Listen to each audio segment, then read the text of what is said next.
கோர்ட்ல இப்படிலாம் கத்தக்கூடாதுமா. புரியும், அதுக்கு நீங்க அனுமதிக்கணும். Objection your honour.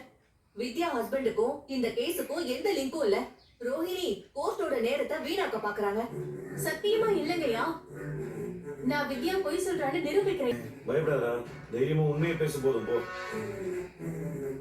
என் பேர் முருகன்.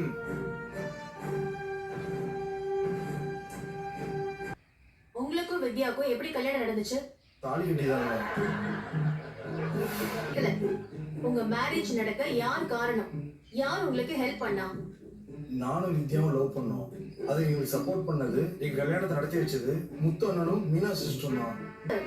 மனோஜோட தம்பி மீனா இவ ஏதோ கிரிமினலா யோசிச்சு வச்சிருக்கா. முருகனை வச்சு ப்ளே பண்ண பாக்குறான். எனக்கும் அதான். அவருடைய நிறைய நல்லது பண்ணியிருக்காரு. நான் நல்லா இருக்கிறதுக்கு காரணமே அவர் தான். முத்து எந்த அளவுக்கு உங்களுக்கு க்ளோஸ்? எனக்கு எல்லாமே முத்தண்ணன் தான். யோசிக்கவே மாட்டேன். அண்ணன் சொன்னா நான் செய்வேன்.